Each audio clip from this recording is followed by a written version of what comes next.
Hey everyone, welcome back to the channel. I know it's been a while since my last video, so first of all, sorry about that. Things have been a bit busy behind the scenes, but I'm really excited to be back, especially with this one. Today, we're diving into something a lot of you have asked about, keying in Fusion, and not just the basics, but really understanding how to approach it like a professional. Because here's the thing, there's no such thing as a one-click perfect key. Every single shot is different. Different lighting, different cameras, different backgrounds, and that means each shot requires its own technique, its own approach. So in this tutorial, I'm going to walk you through the full process of keying, how to analyze your footage, choose the right tools, and build a clean, production-quality result step by step. Whether you're working with green screen, blue screen, or even difficult footage, this is about understanding the why behind the process, not just copying settings. Let's get into it. All right, so here's what we're working with. We've got our background and we've got our foreground, in this case, a car scene with blue screen windows. This footage is from Action VFX, and you can download these clips directly from their website. They actually provide free training material, including this exact shot, so you can follow along. This clip is in 2048 by 1080 resolution, so the first thing we want to do is match that in our project settings. Under Timeline Settings, set the resolution to 2048 by 1080 and the frame rate the same as the footage so everything lines up properly. There are a few ways to start this composition. One way is to drag your clip into the timeline, trim it to the correct length, then go into the Fusion tab and import the second clip from the media pool. Another option is to right-click and select New Fusion Composition, then give it a proper name. Drag the composition onto your timeline, open it in the Fusion tab, and adjust the length directly on the timeline to match your shot. As you can see, there's nothing here yet except a Media Out node. So now we go into the media pool and drag in our clips. By default, Fusion creates a merge node, but we don't need that right now, so I'm going to delete it. I'll rename this clip by pressing F2. Let's call this one Plate, and this one BG. I personally like to work in vertical node layout, but if you prefer horizontal, that's totally fine. You can switch that up here by choosing Build Flow horizontally or vertically. That just changes how your node graph is organized. Now, before we even start keying, there's one very important step, and that's denoising the plate. Every single shot should be denoised before you pull a key. Noise can mess with your edges and make your key hard to pull. Now, DaVinci Resolve Studio does have a built-in denoiser in the color page under Motion Effects. It's okay, but honestly, it's not the best. Keep in mind that the denoiser is only available in the paid version of DaVinci Resolve. I won't be using it in this tutorial, but if you do want to use it, you'd need to denoise the clip in the color page first, render it out, and then bring it back into Fusion before continuing. Alright, for denoising, I'm going to use a plugin called Neat Video. In my opinion, this is hands down one of the best denoising tools out there, but it's not cheap. If you're serious about VFX, it's definitely something worth considering. If you don't have the studio version of DaVinci Resolve or this plugin, that's totally fine. You can skip this step for now, just know that it might make keying a bit more difficult later on. Inside Neat Video, we can click Auto Profile, and it analyzes the noise across different channels. Then hit Profile Check. Here we're getting a quality of around 62. That's not perfect, but it's good enough for this shot, so we'll go ahead and apply it. Now, it might be hard to see the noise clearly in a YouTube video, but if I boost the gain, you can start to notice it. A quick tip, if you click and hold the LUT button, you get access to gain and gamma sliders. This is really useful for inspecting your image, and it won't affect your final result. Next, we're going to key out the windows. I'm going to key each window separately to give us more control. There are multiple ways to approach this in Fusion, and several different keyers. But for this tutorial, I'll be using the Delta keyer. When you first add it, you'll see a lot of controls, but honestly, we won't need most of them. Let's start by sampling the blue screen. If you hold down Command, you can drag across an area, and Fusion will average the color in that area. Now, if we look at the alpha channel, you'll notice a lot of semi-transparent pixels. To focus only on the window, we'll use a polygon node to draw a garbage mask around it and connect it to the mask input. This lets us isolate just the area we care about. The mask is a bit harsh, so we can soften the edges slightly. Next, go into the Matte tab. We'll skip Pre-Matte for this tutorial. Here, we can adjust the threshold to remove most of those semi-transparent pixels. You can also use Clean Foreground and Clean Background, but be careful not to overdo it. Because the lighting in the window changes, we're seeing some artifacts. That's normal. We can always come back and refine it later. Now, let's move on to the next window. I'll create a bit more space in my node tree and add another delta keyer. Quick tip, if you hold Option and click the line, you can create these dots. I use them all the time to keep things organized. We repeat the same process. Sample the blue, check the alpha, draw a polygon mask, and make sure nothing crosses into the frame as you scrub through. Connect the mask, soften the edges, and then go into the Matte tab again.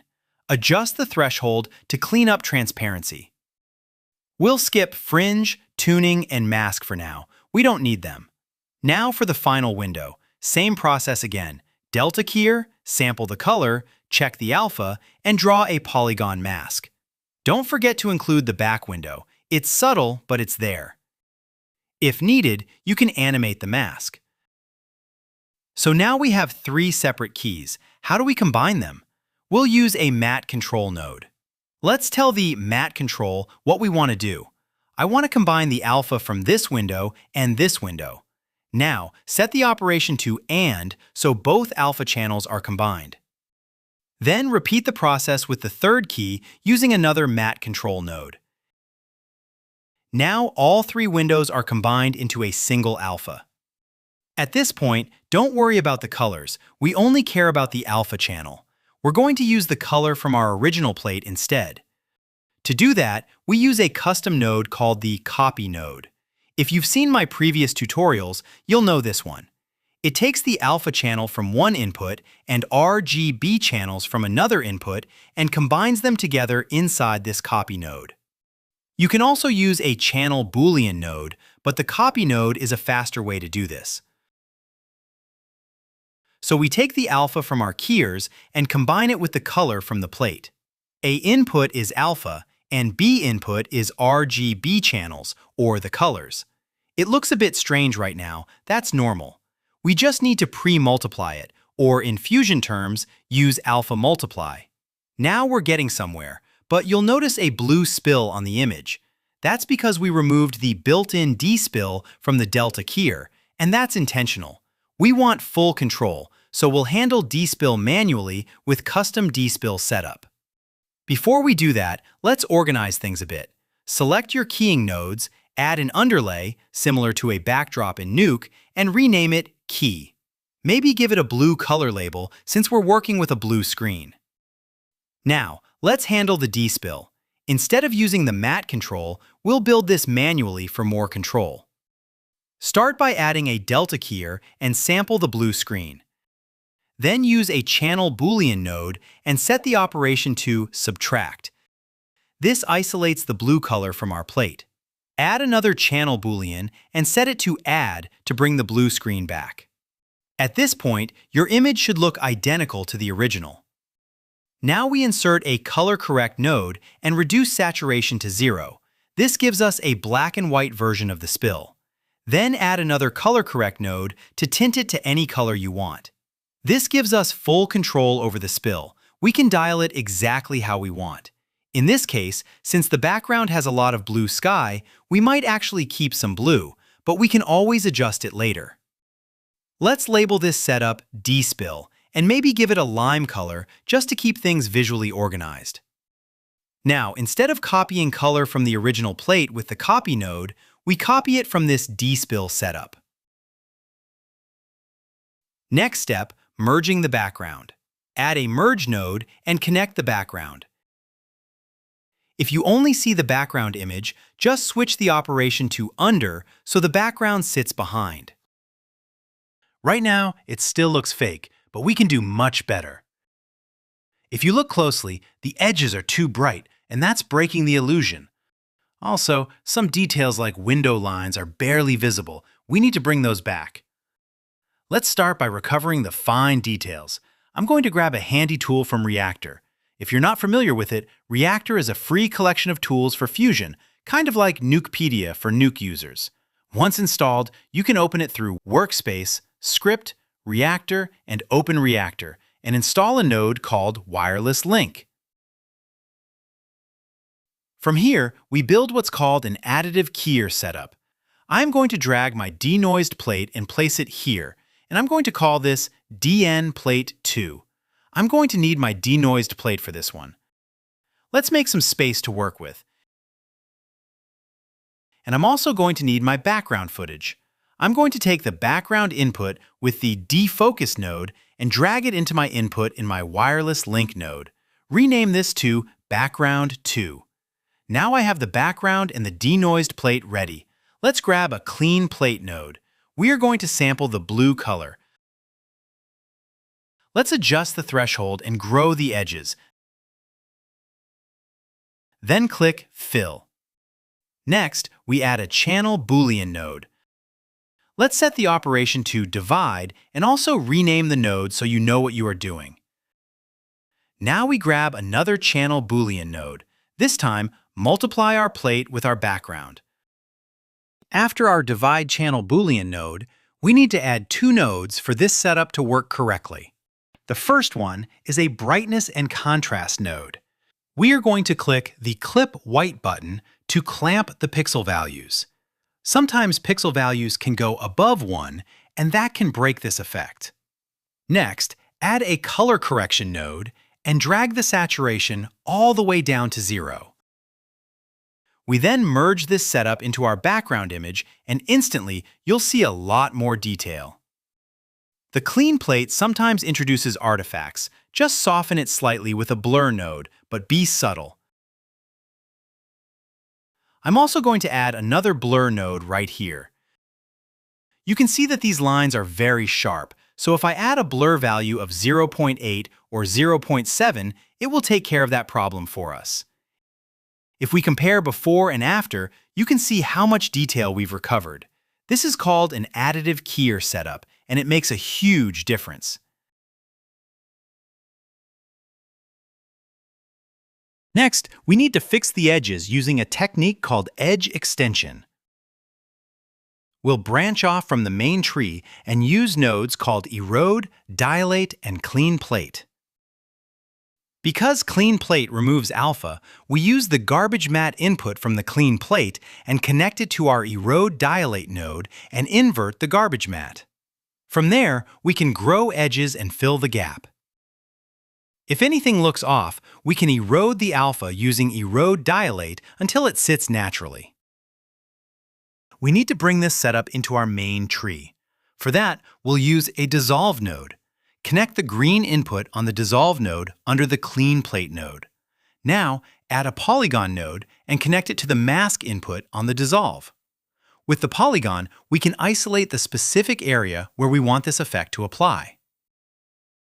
Next, we need a copy node. Place it below the dissolve node.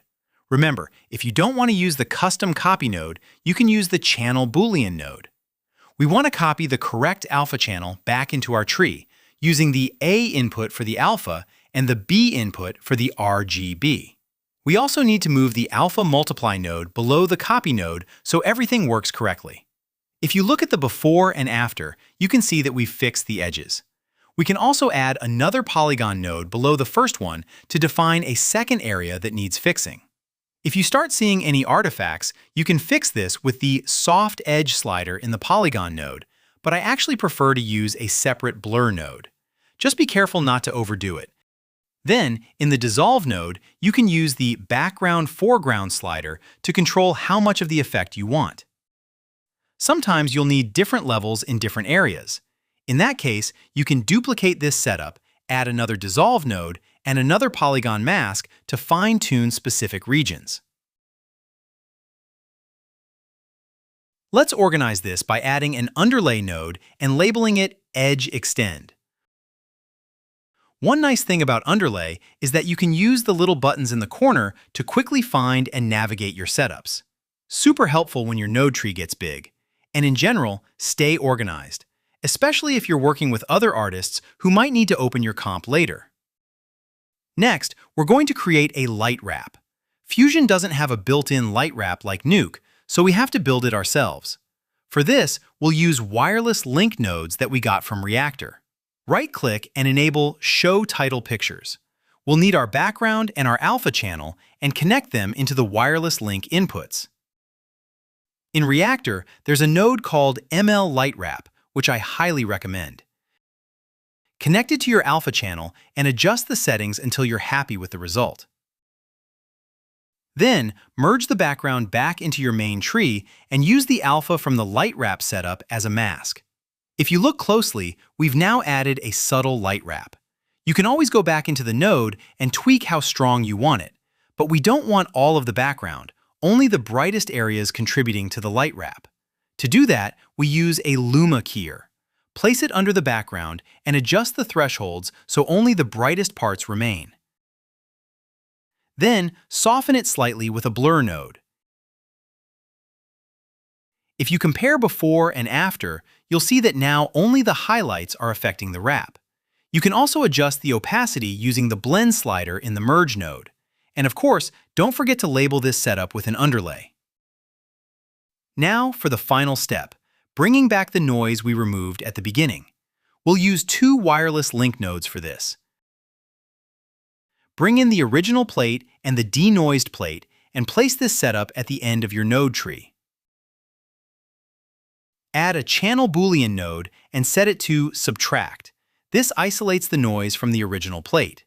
Then, add another channel Boolean node and set the operation to add to apply that noise back onto the denoised image.